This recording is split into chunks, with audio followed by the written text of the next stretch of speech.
before we just start talking. Okay.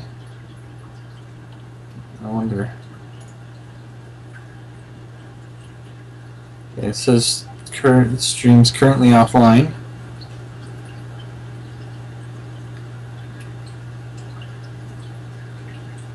Not good. Looks like it's going. This is stream's currently offline. Looks like it's working though. Sweet.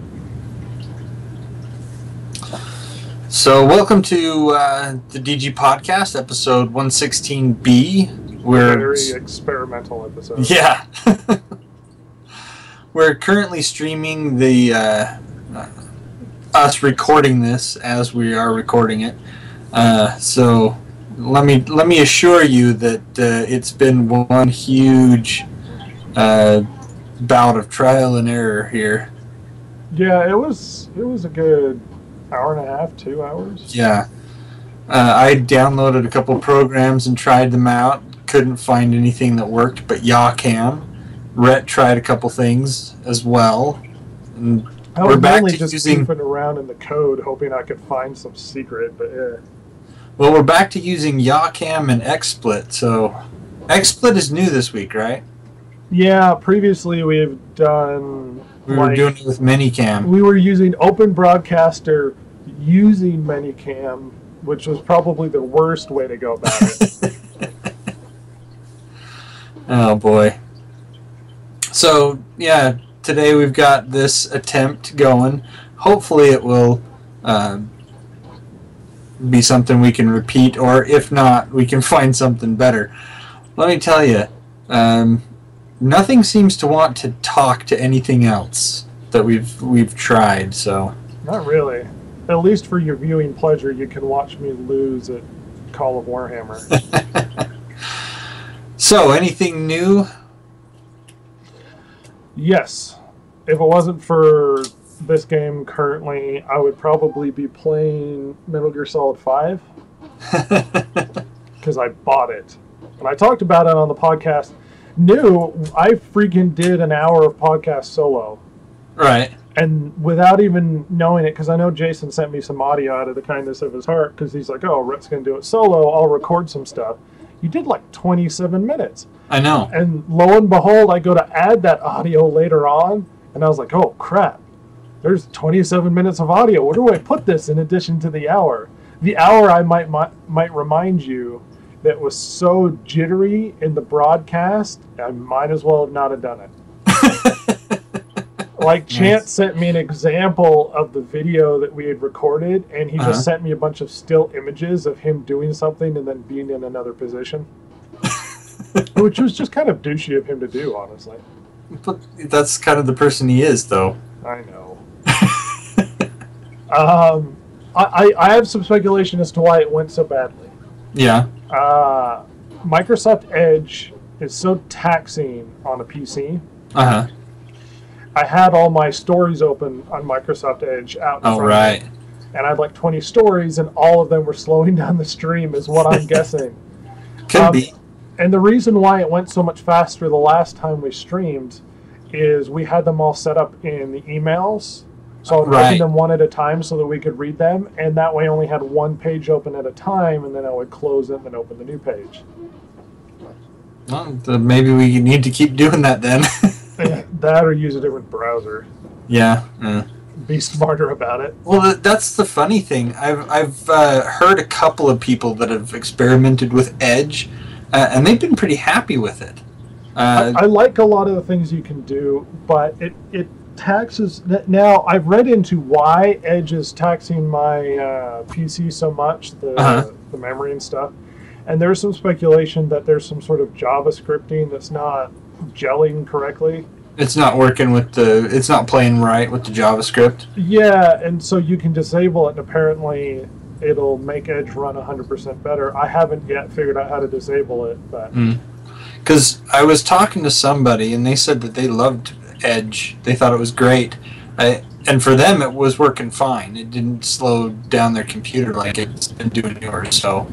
I don't know. It was maxing out my PC. I don't know if it was they were doing something or what was going on. So I don't know what to tell you. So you've been playing Metal Gear Solid 5 then? Yeah, you're suddenly sounding like a robot, but yes, I've been playing Metal Gear Solid 5. I am a robot. And Jason is a robot, emotionally speaking. Emotionally, yeah. It's one of those internet lag issues that sometimes occurs where Jason turns into a robot. I've been playing Metal Gear Solid 5. I got really excited for the game. I'm going to have to keep doing stuff on here so they have something to look at.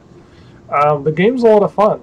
I quite enjoy it. I don't think it's as perfect as everybody makes it out to be, which is going to sound sacrilegious for everybody. It is a Metal Gear game, so... I know, but it's like every single rating anybody gave it was 10 out of 10, 10 out of 10. Like the lowest score it was given was a 9 out of 10. and they probably got some fanboy flame out of that, didn't they? I don't know. It's by no means a perfect game. It's really good. But I have some small gripes about the game, which are sort of like not even really big gripes, just tiny. But they're enough that I'm like, it's not the greatest thing ever. You know what I mean? So this one, they've done it more open world style, right? Yeah. So you can... makes it quite entertaining. Oh, I remember we were talking about this, the balloon thing. Yeah, so the balloon thing's weird. So you have an open world, and you're a PMC. So you're basically a private military organization, which is the sketchiest thing in the world you could possibly think of being. I.e. Blackwater. Right, and a lot of it has effects on what happened in Ground Zero. Ground Zeroes. That little, 2-hour game that they sold for $20. Okay. And I remember hearing about that. Yeah, and as much as I enjoyed Ground Zeroes, it wasn't... I'm never impressed by anything. What do you want from me? This is Rhett we're talking about. Right. Your camera's offline, apparently, on the stream it shows. My camera's offline? Yeah, that's what it shows on the stream. I'm going to keep talking. Eventually, his head might reappear. So it's an open world, and what happens is it plays much like Ground Zeroes, where you select a mission, and then you go into the mission based upon your selection, and then you have tasks to accomplish, and then you can get picked up, or you can accomplish more tasks on the open map according to whatever options you have. Right. So, much like in Ground Zeroes, you can go in for a single mission, sort of do your mission, and then leave. This one you can do that, or you can do more missions. And based upon what you go into, so for example, my loadout, I could have grenades and smoke bombs and flashbangs and 2 big rifles and a whole bunch of stuff, but each of those cost money. So in order to reduce costs, I find the tendency to want to go in with as little as possible, so I'm not actually spending the cash. Right. Which makes me sound miserly, but back off. So it works out fairly well in that regard. Okay. It's not... What happens is you end up developing this base, and you get resources when you develop the base. Right, so you can have a bigger loadout or whatever. Is that... Yeah, and then you can create more equipment and et cetera, et cetera. The thing is, when it comes to that stuff, the equipment you can get more resources by picking them up throughout the map, or you can get more personnel to help you build stuff. Apparently, you can kidnap guys, and then they just sort of convince them to join your team. Brainwashing. I don't know if they're tortured or what's going on in the background, but they're just like, oh, now they're part of your team or whatever. And they each have different stats, and they benefit you in certain ways. So you want to capture guys with better stats so that they can build better stuff for you in the background when you go out on more missions. And so what you do is you capture these guys, and you basically attach a balloon to his belt, and he sails off into the sky. It's the weirdest thing ever. Not only is this inefficient, but super unsafe way to go about that. Have you figured out your camera yet? I haven't done anything to my camera that I know of. Well, look at the live stream. It shows a little eyeball and now I'm blind. That being said, I like it. It's not perfect. I don't know how to describe why it's not perfect. It's not perfect in the sense of, I don't know. There have been some weird glitches. Like there was this thematic scene where I was trying to go through this door. And maybe this is me getting picky about it. But the guy apparently was supposed to go through early, so he earlier than I am for the script, so he came in behind me and then pushed me through metal bars. Okay. Because I was standing in front of him and he needs to be inside, but collision being what it is, he shoved my model instead of him being able to stay back. You know what I mean? Right.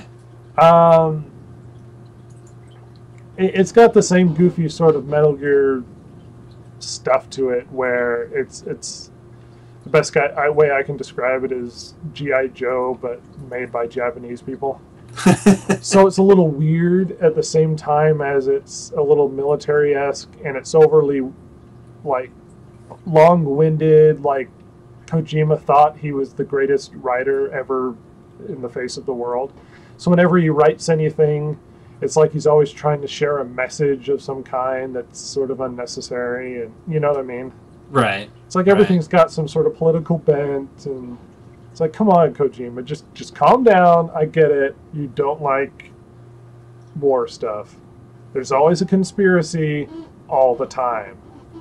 And, it's kind of funny. It's like, you get this sense that Kojima doesn't like war stuff, and yet he keeps making Metal Gear games. Yeah. I don't know what, because it's like early on it's Illuminati stuff, like, oh, be afraid of guys with power, and then it's nukes, and then it's people having too much power, and then it's nanomachines, and I don't know. There's always some conflict he's picking a fight over or getting weird about.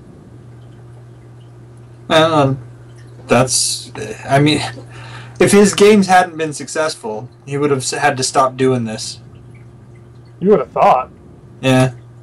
It's one of those things where, we've talked about it before, where a director or a creator of a game or whatever, they get a little bit of success under their belt and they start pushing their political agenda through their work.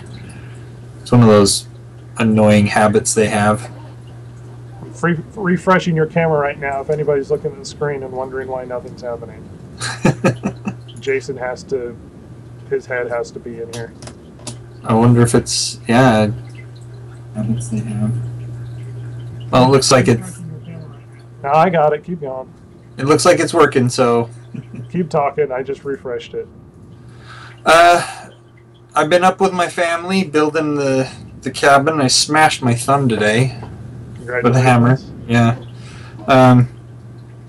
I can't say that I've done anything really geeky. I finished the Chronicles of Prydain. I think that's how you're supposed to say it. By Lloyd Alexander. That's the Black Cauldron and all that. It's pretty good. I finished one of the Horus Heresy books. And I finished a fantasy Warhammer book. All the same week. Cool. But I was watching some videos first. I got an email from Humble Bundle. Yeah. And so I was looking at their offerings and seeing what they had. So I was looking through a couple of things. There was a disco dodgeball something or other. What? Where you actually played a game of dodgeball online against other people. Well, it's like they've got these games that are essentially board games.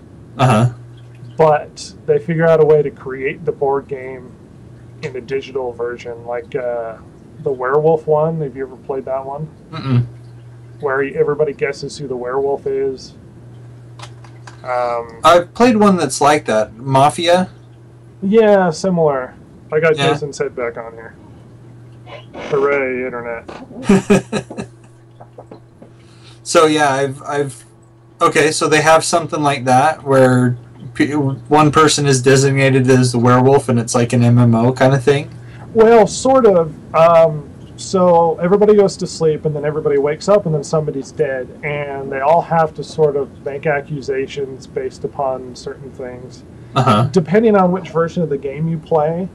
So, for example, somebody's a werewolf. Okay. Somebody is, let's say, like I can't remember what they're called, like these guild members or whatever. And the guild members know who the other guild members are. Right. For certainty, they know who the other guild members are. And then one of the werewolves will have like a werewolf follower or whatever. Okay.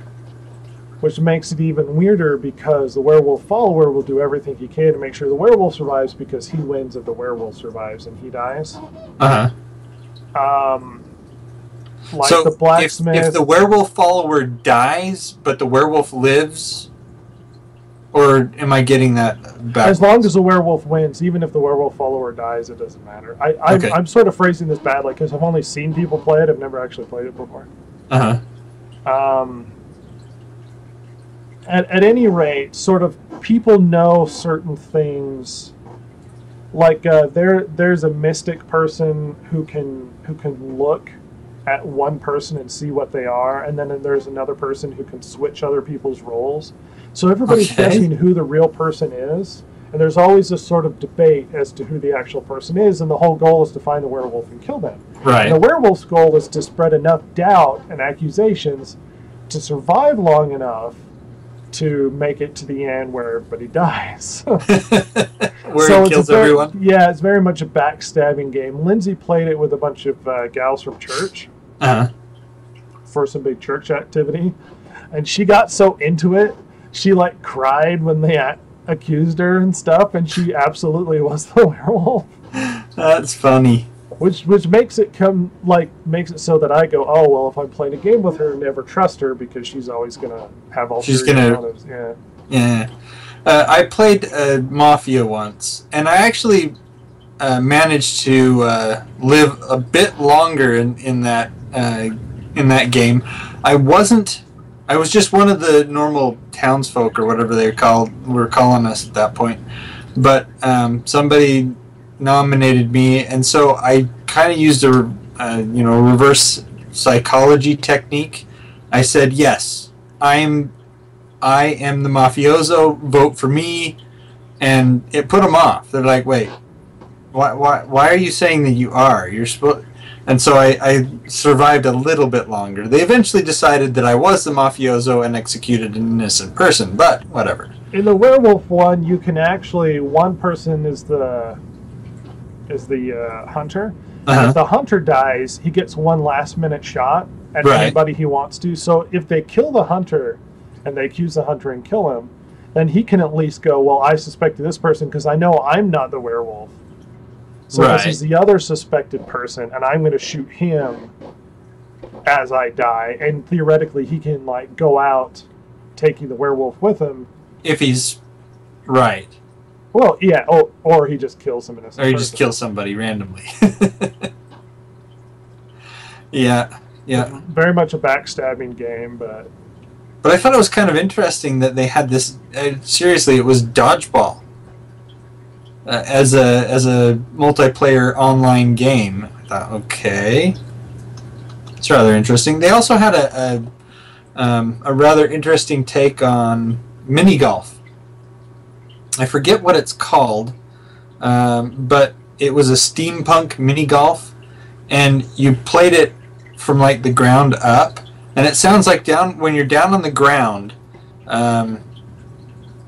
you're in this rainy, dismal city, and as you climb higher up, the space opens up and it becomes filled with more light and things, but they were actually, I don't know how they were going to work it because it was early access on Steam and stuff, but you could actually play it 4-player local game.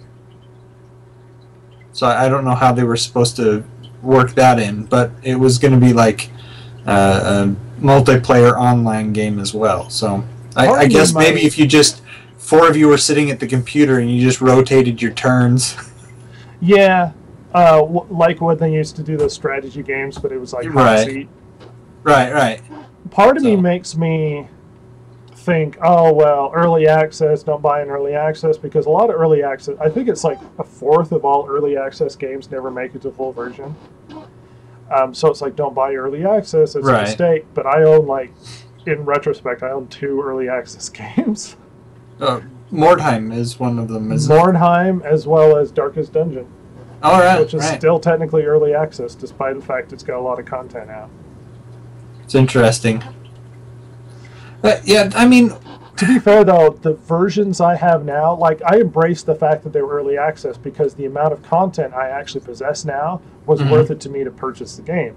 Even if they never come out with a full version, I was still like, well, it's worth it to have the amount of content I get out of it. That you've got. Yeah. It's interesting. You know, it's interesting that the direction that they've been going recently with games and stuff, with the early access and the pre-orders and all that stuff, and how much backlash there is from like games. I don't know what not games reporters, but you know what I mean. You mean the fake non-reporters? Well, no, there was that one guy that we were looking at, and maybe it was just me. I sent you that link last week for the pre-order for Mankind Divided, and the guy was saying you should never pre-order a game ever. Well, it's. And there's a lot of people like that report on games and stuff, and they're really big into don't pre-order ever. But still, I'm not one of those guys. I'm not one of those guys that's super anti-pre-order. I think you should be wary about pre-ordering, because essentially what you're doing in your pre-order is you're just giving them money and rewarding them for a game you don't even have. That could be broken, but you don't even have the product yet, and you're sending them a message that no matter how bad this game is, you already have my money. Right. This is not the best way to go about making sure that developers get their crap together and don't develop crappy games. And this goes into the early access as well. You're giving the developers the money before they've worked out all the kinks and bugs and stuff, and you don't even know if they're actually going to make enough money off this early access to even finish the game. And that's you're just hoping that they will. Yeah, that's where it becomes a little wary, because you're like, I hope they do. Yeah. Because that's even more. It's almost a Kickstarter sort of scenario. You really have no recourse if they fail. Oh no, you don't even a little bit. Your money's gone. Game is at whatever stage of development they have left it in. But at the same time, it can give these indie developers who are working on some pretty great games the added funding that they need to finish the game. It just depends on how committed they are, how much money that they have beyond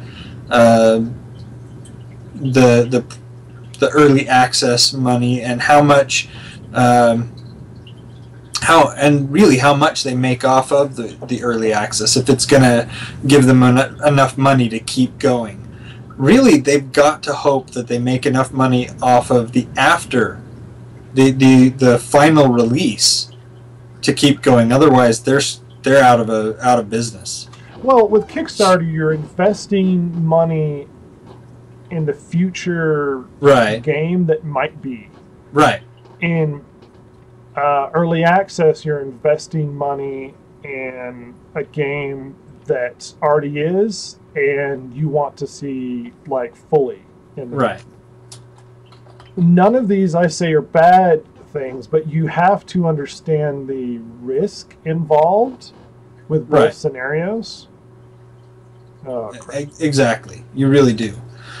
So I found some more videos, or not some more videos. I found some more misleading descriptions of films. This is sci-fi films, in particular. Things aren't going so well on my end, by the way. So I'm actually doing this fight fairly poorly. Don't judge me, people. Let's see. A well-meaning computer's attempt to fulfill its mission runs afoul of a human crew with other plans. What do you think? 2001: A Space Odyssey. Yeah. Okay, let's see. Poor product design leads to trouble for a manufacturer and one exasperated policeman.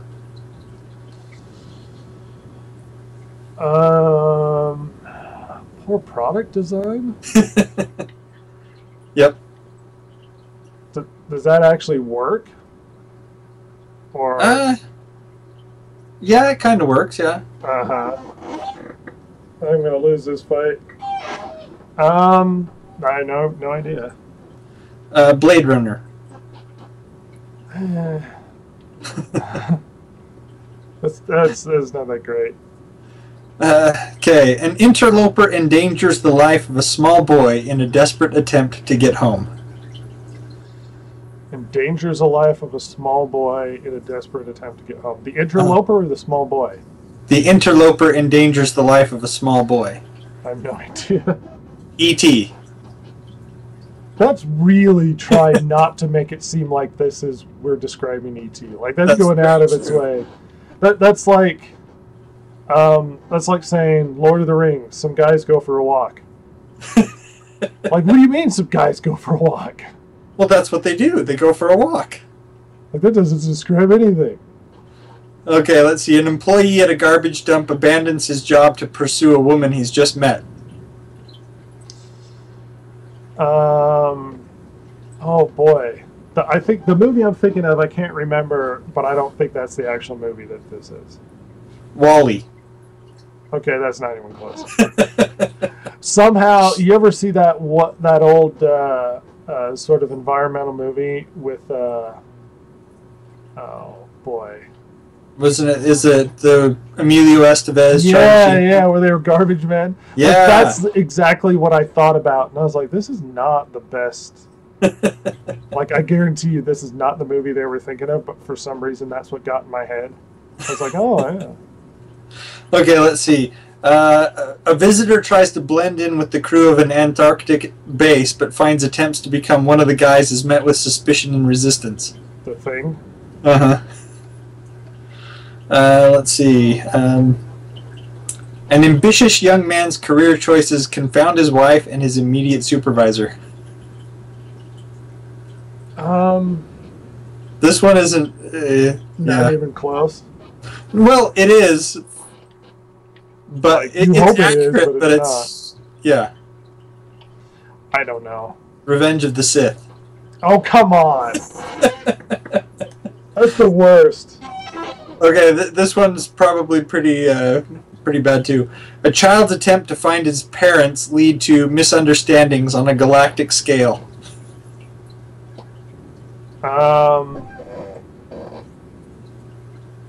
Attempts to find his parents. I have no idea. Star Trek: The Motion Picture. That's really bad. These are the worst. Like, there's no clue in that. Like, there's somewhere it's like, oh, that's the movie. Well, it does make sense when you look at it in retrospect and you know the answer, but yeah. In a very small way. Okay, let's see. A rambunctious alien child invites itself aboard a human cargo ship. A memorable game of hide-and-seek follows. Alien? Yeah.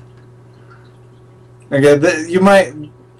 well, actually, maybe I should do a different one first. Okay, let's see. A group of hipster Manhattanites find their plans for the night completely overturned thanks to an unexpected visit from an out-of-towner. I'm guessing the out-of-towner is an alien of some kind. Yeah? Howard the Duck? No. Cloverfield. Oh, God. Like, they're kind of the same. Honestly, Howard the Duck would have worked. Probably, yeah. Let's see. Humans and aliens engage in a dispute over resource management. Oh, boy, that one's odd. Or that one's pretty bad. Resource management? Yeah. So, it's any sort of alien movie where they want the planet and what's on it. Uh-huh. No idea. Independence Day. Independence Day. Okay, Somehow I was thinking of that really bad one that came out with the guy that played Two-Face. Oh, yeah, Tommy Lee Jones. No, the other Two-Face. Oh, the other Two-Face? Oh, Aaron Eckhart. Yeah. He was in a movie with aliens in it. It was mainly a war movie. It was still pretty bad. And they basically just wanted our resources to shoot. Signs would have worked in that scenario. Really? Yeah. Okay, so humans and aliens join together to raise alien youth, but the Marines take exception to their methods. Humans and aliens join together to what? Raise alien youth, but the Marines take exception to their methods. Aliens? Yep. Number 2? Yep. The only thing that gave it away was Alien and Marines. And I was like, well, there are Marines and aliens. How am I going to win this fight? I've played this army multiple times, this first area, and I can usually win this first fight, but I am sucking it this time. Okay, so now that that's out of the way, I like those. They're funny, and unfortunately, they're not always spot on, but I wanted to look. Yeah, they are. I wanted to look at this list about 10 famous movies, according to this guy, that would have been better off with their first choice actors. Okay. All right. Now, there are a lot of movies where, like, for instance, Indiana Jones, they did a screen test with Tom Selleck. He couldn't do the picture, as I recall, because he'd already signed on to do Magnum PI at that point. But they did a screen test with him, and I don't think Tom Selleck would have been bad. He just wouldn't have been as edgy. Yeah, and so sometimes the actors that get the roles over the first choice, you look at it and you think, well, it would have been interesting to see him in that role or whatever. Or in this first one, Christopher Walken as Han Solo. Yeah, quite a few people read for Han Solo. Weirdly enough. See, I think that it's become so synonymous with Harrison Ford, especially in my mind, that I can't even see anyone else in that role. And Christopher Walken is a good actor and everything, but I just don't think he would have been the right choice. The same Han Solo. No. I'm wary to, because I think we brought some of these up before, but I'm wary to claim that this one would have been worse. It necessarily would have been different. Yeah, I think Christopher Walken Han Solo would have been freaking entertaining. Yeah, I think I would like to see that, but at the same time, it would have been so different. I don't think it would have worked as well. Yeah, it's like, gosh. I somehow I suddenly am going through a bunch of like lines that Han Solo says, but with Christopher Walken saying them. Trying to think of how Christopher Walken would say them. Yeah, it's like that classic scene where Leia is like, "I love you," and then he turns and he goes, "I know." It's like, just imagine Christopher Walken. I knew. That's a terrible Christopher Walken. Awful. It would have been hilarious. It's like, I'm aware that you love me. So anyway, the next one on the list is from Speed. Okay. As you know, this Keanu Reeves played a cop in Speed. Honestly, a lot of them would have done better. Well, Stephen Baldwin. Stephen Baldwin wouldn't have been bad. I actually think he probably would have pulled it off. You really just need a warm body. Really? Yes, you do. In Speed, this one isn't so much because I don't think it's made the whole thing was made because of Keanu Reeves. Like the I movie think was that, carried that because Dennis of Hopper played the much more memorable role in that film. the female lead. Oh yeah, what's her name? Sandra Bullock. Yeah, she did probably a more memorable acting role and was more necessary for the part Well, than really, you just need Keanu somebody Reeves who could did. pull off being a cop. Well, you could have had some no-name guy who's somewhat fit, and he would have played the part decently well. Mm-hmm. Yeah. Okay, so the next one, O.J. Simpson as the Terminator. Yeah, I remember that. I don't know. I mean, the thing is it would have Simpson, added some more interesting aspects to the fact that he probably killed his wife. Yeah, well, this would have been before he killed his wife. I know, but later when he did. Or maybe like he killed his wife solely based on the fact he didn't get Terminator. We don't know. That's true. Now the thing is that this role is again, this one is very much tied to Arnold Schwarzenegger, and it's hard to see another actor in that role. You have to have someone. Now, what made Arnold Schwarzenegger so compelling in this? I don't know if compelling is the right word, but believable. Anyway, in this role was because he was so big and imposing. Yeah, it's the Arnold Schwarzenegger became famous for being a bodybuilder. Yeah, and now O.J. Simpson was an ex-football player, and so he'd have to be a pretty big guy. But I think that with Arnold Schwarzenegger, You also don't have to be a good actor. They're basically just one lines, and he slides on through. It could have been. It could have been good. I don't know. It's hard to tell. I don't think it would have been. I think Arnold Schwarzenegger's look was half of the movie. Yeah, he does have a pretty. O.J. Simpson. What I remember him being in is Naked Gun. I've never really been a football fan, and so I don't really recall ever seeing him play football. But O.J. Simpson just seems more personable as a guy than even Arnold Schwarzenegger. You know what I mean? That he seems like a softer individual, and especially when you're looking back at Arnold Schwarzenegger in The Terminator, he was the part. Anyway, moving on. Will Smith is Django Freeman in Django Unchained. I remember this. Never saw Django Unchained. I think Will Smith probably would have been fine. Yeah, that's true. I've been told, and I haven't seen it either. Quentin Tarantino movie. He thought Will Smith would be excellent for the part, and Will Smith has shown that he's been a pretty good actor. Man, I was destroyed in that fight. But I've heard that Jamie Foxx did an excellent job as Django Unchained. This guy thinks that Jamie Foxx phoned it in. Django Unchained is one of those movies.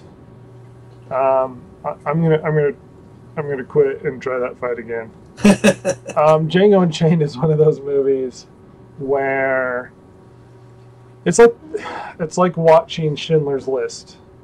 Really good movie, probably, but you don't watch it a lot because it's probably really uncomfortable to watch. I have seen Schindler's List, and it is uncomfortable to watch. Yeah, that's not a popcorn muncher that you No. watch casually on the side. You know what I mean? Right. Interesting to note here is that Will Smith turned down the role as Django Freeman because he felt that another role in the film had all the good lines. And he had, according to the man himself, he absolutely has to be the lead role in every film. So that's what Will Smith ego said? there. That's what he said, evidently. All right. Okay, next At least Go he'd ahead. get away with being a decent actor. Yeah. Okay, so the next one, Chris Farley as Shrek. I remember that. Chris Farley would have been a great Shrek. He evidently recorded 80% of the dialogue before he died. Oh, that's depressing. I want to hear that version of Shrek. They need to release that version. 80%? Yeah. Oh, that sucks. He recorded close to 80% of the dialogue before he died. So he was the first actor, and he was chosen for the part. And then after he died, they replaced him with Mike Myers. I thought Mike Myers did a good job in Shrek. I enjoyed hearing him as Shrek. I enjoyed the Shrek movies. So Yeah, that's the only thing Mike Myers has done in a long time that anybody remembers. Evidently, also Farley's Shrek was had an element of dark humor in it, and they with Mike Myers they made it more family friendly. So, Well, the books themselves, from what I understand, are a little bit darker, yeah. but whatever. Okay, so the next one, David Bowie as Captain Hook from the movie Hook. That'd have been fantastic. Like, I'm not saying he would have been the greatest version, but it would have been awesome to see David Bowie as Captain Hook. It would have been awesome. If you're not familiar with Hook, and you should be, I love that movie. It's great. Hook was played by Dustin Hoffman. Yeah. Dustin Hoffman. Yeah. Why am I hesitating there? You're like, maybe I'm wrong. Yeah. He was played by Dustin Hoffman incredibly well. Dustin Hoffman's a fantastic actor. But and if you haven't seen David Bowie's acting at all, you need to see Labyrinth. David Bowie has an interesting presence, and I don't know if it's a good acting presence or it's just I'm David Bowie presence. You know what I mean? Yeah, I thought that David Bowie was by far the best actor. I mean, you have two actors in the Labyrinth, and the rest are puppets. Now the puppets are great. I think you could argue they're legitimate actors in and of themselves. Well, what I mean behind is the puppets, but yeah. What I'm getting at is there were two physical persons on the scene, and one was Connolly. Jennifer Connelly, and David Bowie. David Bowie was much the better actor of the two. Okay, attempt number 2, everybody. So it would have been interesting to see him as Captain Hook. I think it would have been entertaining. I would have quite enjoyed it. Yeah. Christopher Lee as Dr. No. In what? In Dr. No. Oh, the James Bond movie, Dr. No. Yeah. It was the very first James Bond film, and it was Ian Fleming who wrote the novels. Christopher Lee probably would have been great. Yes, he would have been excellent. Evidently, they used somebody. What's his name? I don't know. Nobody remembers anymore. Everybody loves Christopher Lee. Yes. Actually, Christopher Lee does get to be a Bond villain. Did get to be a Bond villain, I should say. He was Scaramanga in The Man with the Golden Gun. So I am not a Bond guy, so you're just right over my head there. You enjoyed the current Bond, right? Yeah, the current movies. Yeah, I think they're great. I loved Casino Royale, despite everybody's complaint about all the poker playing.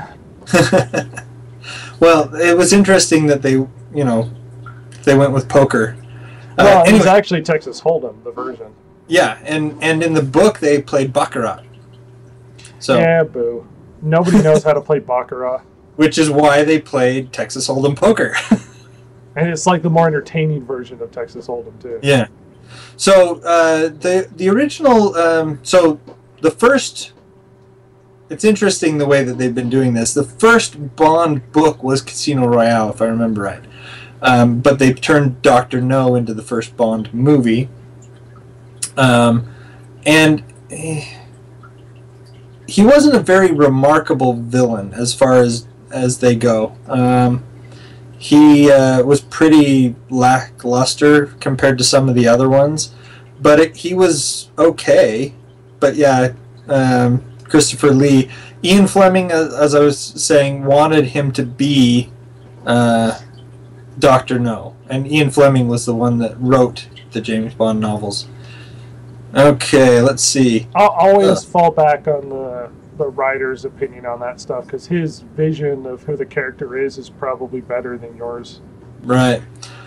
Chevy Chase was actually going to get was courted for the role of Lester Burnham in American Beauty. Now, I've never seen people praise American Beauty a lot. All it comes across to me, like, I've seen it once in passing, but I don't remember most of it because I don't think I really focused on it. But it's about an older guy who has the hots for a teenage girl. Right. That's the best way I can describe it. And I don't remember much more besides that. and I'm sure there's somebody screaming at the screen or whatever listening device they have. It's like, oh, there's so much more. It's a nuanced story. It's like, yeah, but the creepiness. But the creepiness. Kevin Spacey, who played the role, he won an Oscar for his performance. Well, Kevin Spacey's just a good actor. He is a good actor. The thing is that I don't think Chevy Chase could have pulled it off. Probably not. Chevy Chase is definitely a comedic actor, and I've enjoyed him in his roles in Caddyshack, in darn it, Fletch. I've seen Fletch on Netflix a few times, and I still have yet to even passingly have the desire to watch that movie. I didn't like Fletch, the first one, as much as I liked the second one, but I just don't see him in that kind of a role. I don't think I've seen him in anything that I was like, oh yeah, he's great. Yeah, he was also in the Vacation movies. Yeah, still, I haven't seen him in anything where I was like, oh yeah, he's great. Evidently, he didn't want to harm his family-friendly image, and so turned down the role. Family-friendly image? Yeah. The only legit image he has is a douche. Of course, that's sort of his latest image, so I don't know. Right. He was actually pretty good in Community. I liked his role there. Well, you know why a lot of drama happened on the set. He wasn't happy with his role, and that he wasn't a bigger role, and there was constant arguments between him and other actors on the show, and he apparently had yelled at one of the girls and screamed at them because he was all pissed off for some reason. I was like, man, well, unfortunately, he's an older guy, and yeah. Well, he had a lot of fame from previous stuff, and I think he expected more. Mm-hmm. And I was like, no, nobody cares about you. Nobody knows you. Community went so far for him when it came to his career, and it did. It really did. It now, assuming that he should be more important. And he was written out of the role because of his clashes with the... I don't think he was even written out of it. I think he just quit. Well, he died. Yeah, he quit the show, and they killed his character. And so... that used to be known as McClaned. You were McClaned because it's from the role that McLean Stevenson had in MASH. He was Colonel Henry Blake in the MASH TV show until the third season, when he quit to go and do his own show, which bombed. But the MASH people were so upset that they killed his character, so he couldn't come back. Yeah, they actually killed his character sort of with his consent because they knew he wasn't returning. Right, but that was used to be known as McClaned because if you were killed off so that you couldn't come back. Anyway, I actually liked his role in the show. Yeah. To give him credit, but I don't think good. He was everything end all be all. Right. I have all the MASH seasons, and I enjoy watching them with my wife. Man, you and like all the 80-year-old men out there. I know, it's kind of weird. But I never cared for MASH. I found it was boring. I didn't care for it when I was a kid at all. I hated it. You find it And then- more entertaining now, I guess. I do find it more entertaining now. I was in college and I was bored and I would watch it because it was on television kind of thing, and I got into it and I thought, oh, actually this is a lot funnier than I gave it credit for when I was growing up. One of those shows that grow on you. Yeah. So the next one, Mel Gibson as Harvey Two-Face Dent in Batman Forever. Not the Aaron Eckhart version of Two-Face, but the Tommy Lee Jones is. I don't think he would have done better, despite the fact that Mel Gibson is a brilliant actor, regardless of his racism. Yeah, I've seen actors do worse things than Mel Gibson, but he says some anti-Semitic stuff, and all of a sudden it's like, oh, he's the worst person ever.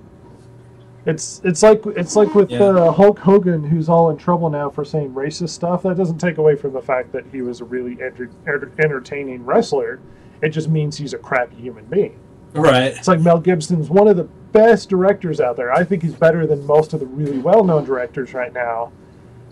He also sucks as a person. But, He's a terrible person. We hate him. I honestly don't think his acting would have salvaged the role. I think because Tommy Lee Jones is a great actor. Tommy Lee Jones is a great actor. Tommy Lee Jones was told to act campy, and that's what we got. I don't think it would have changed. It would have still been campy. It would have. See, that's unfortunately the problem with the Batman movies. We had Michael Keaton in the role of Batman, and we had Jack Nicholson as the Joker, and it did pretty well. I have good memories of that movie. And then Jack Nicholson Joker was fantastic. Yeah, and then the next movie came along, and we have Danny DeVito as Oswald Cobblepot the Penguin. We have Selena.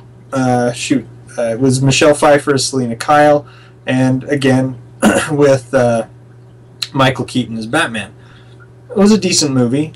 Not great. At the time, it's a pretty good movie, and at the time it was the highest grossing superhero movie ever. Yeah. Really well done. Everybody loved it, despite the money it brought in. They went campy because of all of the problems that they had with parent groups who were complaining about how dark it was. How dark it was. Yeah, but to be fair, if you're complaining it's too dark for your children, maybe your children shouldn't be seeing it. Right. Not, let's just piss and moan about it because we don't like the movie. And that's what ruined the next two films.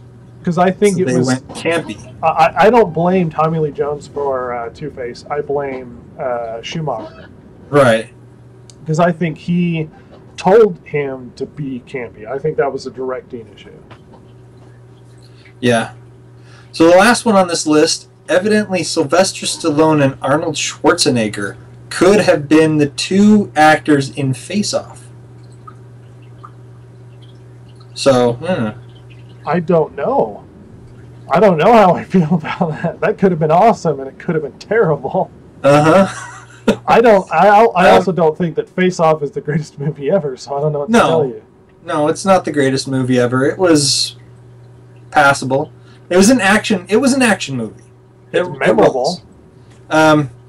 And it was interesting to see the way the two actors acted initially and then kind of switched roles later.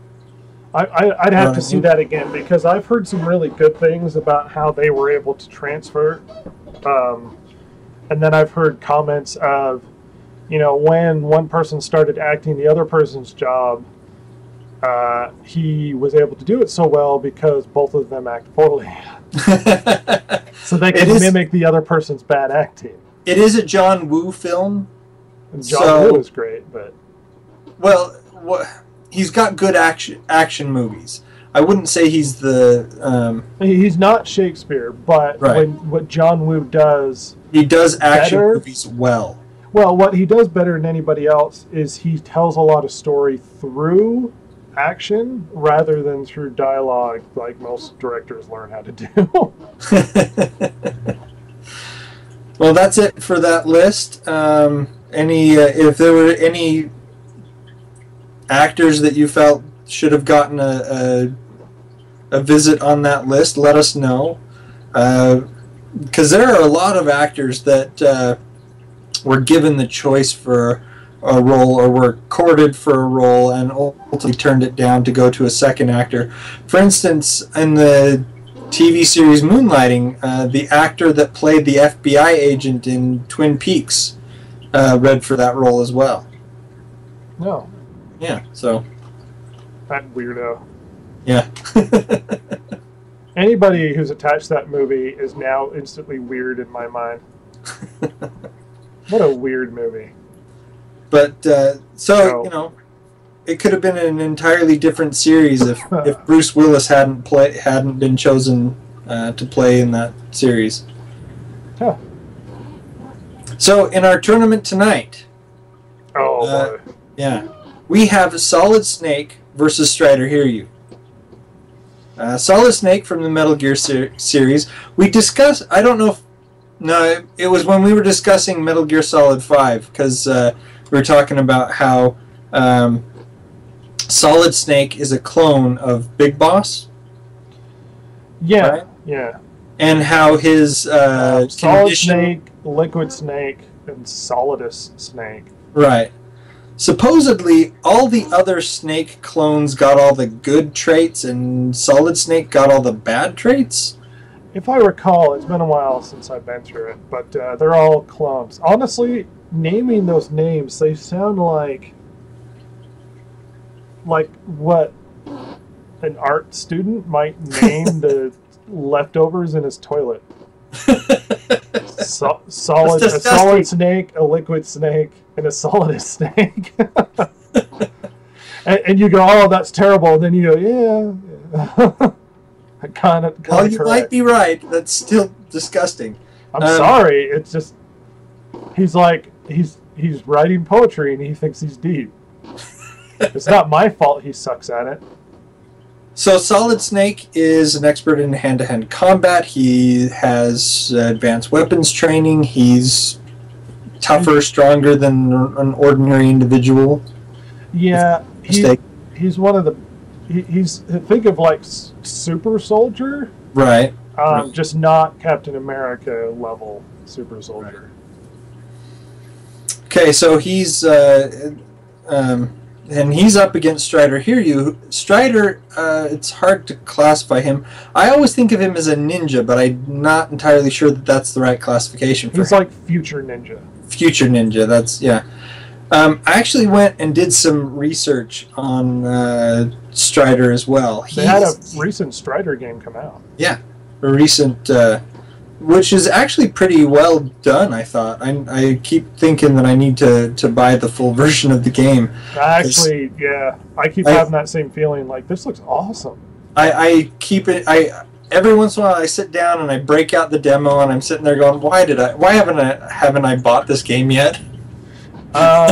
Strider famously languished in obscurity. He did. I remember actually playing the first Strider game for NES. Well, most people did. Yeah. But it did things on the NES that most NES games never did. And it was famously really smooth and really action-oriented. And hard. Yeah, and difficult. It was not one of the easy games when it came to the NES. Now, there were some games that were worse for the NES. The original Ghosts and Goblins is notorious for being one of the hardest games ever. But yeah, so I was looking up both Solid Snake and Strider Hear You to get a sense of what they could do.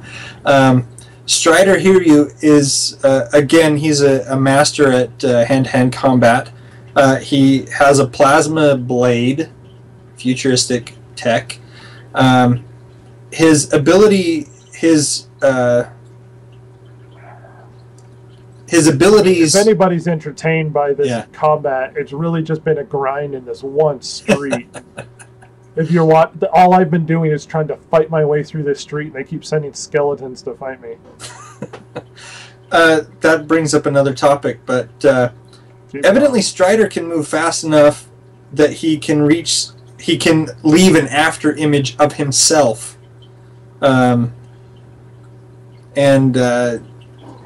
I'm trying to think. He's also stronger than a normal man.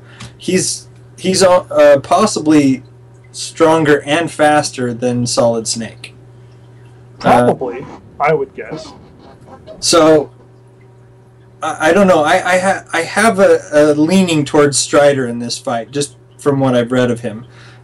His ability to move faster would make it very hard, for Solid Snake to actually hit him with anything. Even though Solid Snake is also a super soldier. Sorry, they made a huge mistake by trying to flee right into my cavalry. And I destroyed 2 units like they weren't even there. Yeah, never flee into the cavalry. Well, that's why I kept running my cavalry up behind everybody just to destroy them. And it worked, finally. So you got rid of the skeletons? Well, a full skeleton unit, a full unit of Grave Guard, which are like their elite. The skeletons with armor? Yeah.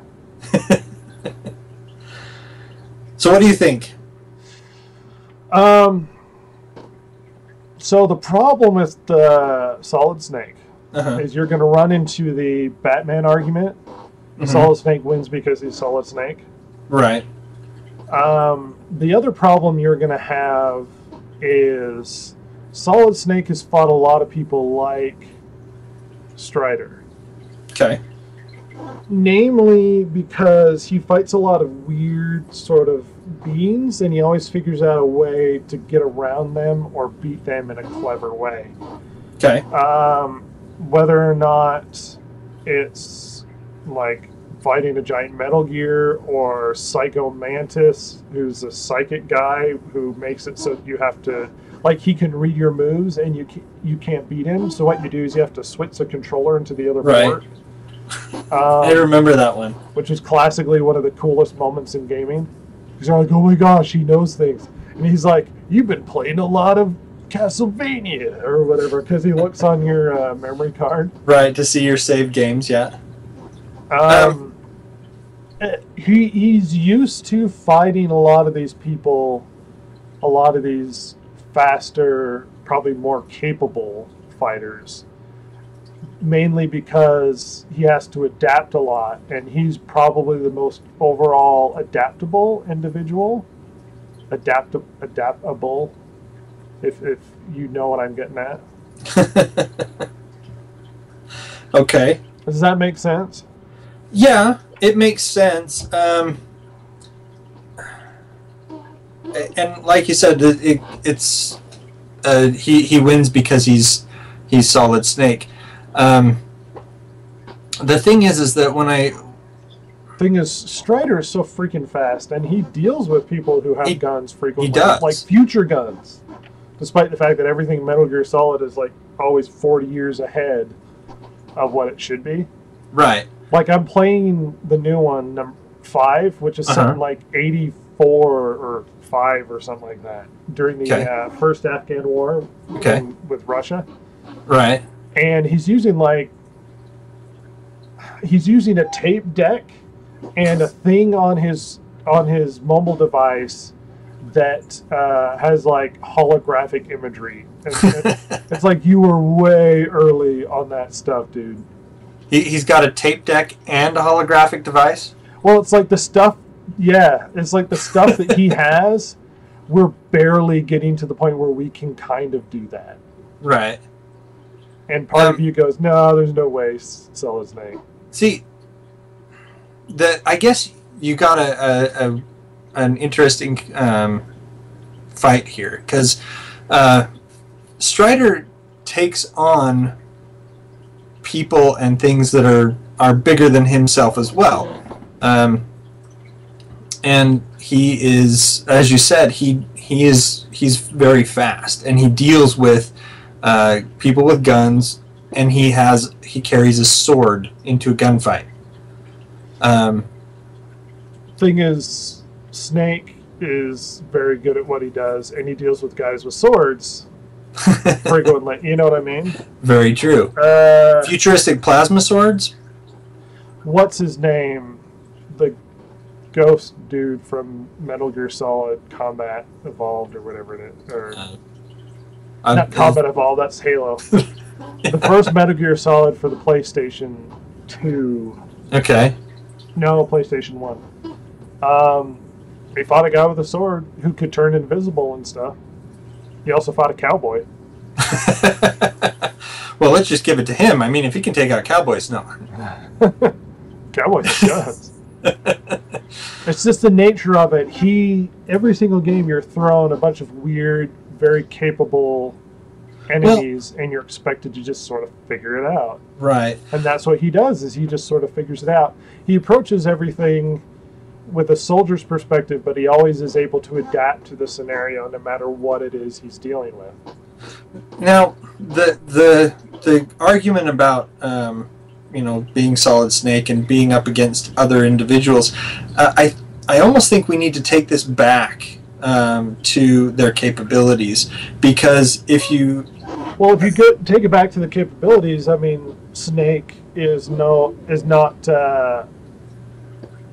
as enhanced and awesome as Strider. I mean, Strider, everything physically he can do is better than Snake. Well, the problem that we get into here is that any of these protagonists that we have here in our little combat thing are all going to have beaten multiple types of enemies. Yeah. So if we're talking base physical ability, Strider would win. Right, and so, but I want to give Snake a shot. Okay. I don't want to just say, the Strider just takes this.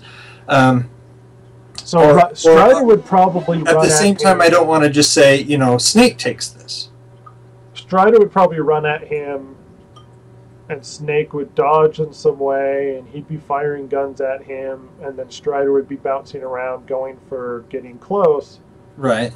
Snake would either plant and fire looking for where Strider lands, or find a way to hide, allowing Strider to start searching for him and then try and take him out while he's least expecting it. Right. Strider would probably be really active, and aggressive, going after him in a very physical way. Very true. I don't know beyond that. I mean, Strider would it would come down to, could he take him really quickly, or could Snake drag this out and find a way to take advantage of terrain or situation? See, the thing is that either like you were saying in your scenario that Strider would be jumping around and using his agility and his speed and his reflexes to his best advantage, and Snake would be fighting, trying to track him, trying to find a place to hide where he could use cover to his advantage. I think he would either have to drag it out so that he could, like you said, do that, and then almost a stealth kill, like from behind kind of thing. Or even get to the point where he could get a clear, fiery shot at him with his back turned. Exactly, but I don't know that even with his back turned, that Strider's not fast enough to dodge that bullet and take out Snake. I don't think he can see behind him. No, but he's fast enough. In a 2D plane, he could. I could not take this fight. I'm literally winning. I pushed them up to the wall, but time ran out. And I only have so long to actually take the map. Much better this time around. Strider's speed is at such a level that he can dodge bullets. And so even if he's fired at from behind, that doesn't mean that his speed won't allow him to get out of the way fast enough to...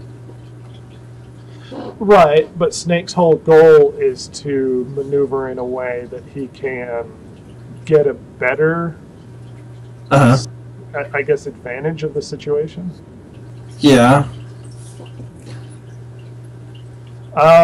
if we're talking base ability, I would give it to Strider, but I've seen Snake take on enemies very similar to what Strider can do, and it's not beyond his scope of capability to handle what Strider can throw at him. Right. Do you want to throw this open and see if we get any responses? Yeah, throw it on Comic Vine, and then everybody can pick the most popular character. I saw the last one you put on Comic Vine, and everybody went Kirby. Kirby sucks. Kirby lost, people. Kirby lost. You need to update them whenever like a decision is made, just to piss everybody off. It's like, oh, you guys suck. I will go ahead and do that. I think I actually put up the one about Strider. No, maybe I didn't. It's entertaining to see their stupid argument. But I will go ahead and check Comic Vine, and I will, and maybe we'll get a shout out from Chance, maybe Dorothy. Whether or not Chance has got the inkling to actually weigh in on this, he's had very little interest in our fights as of late. That's true. What was the fight that he really liked? It was the first one. Yeah. The superheroes. Superheroes. Yeah. Anyway, that's it for tonight. Anything you want to leave with before we shut this down? I will kill the undead. Good luck with that. It's sort of derivative in that case, but... Well, you know. Everybody wants to kill the undead. Yeah. I want them to remain dead and be more dead than they currently are. Exactly. Anyway, thanks for hanging out.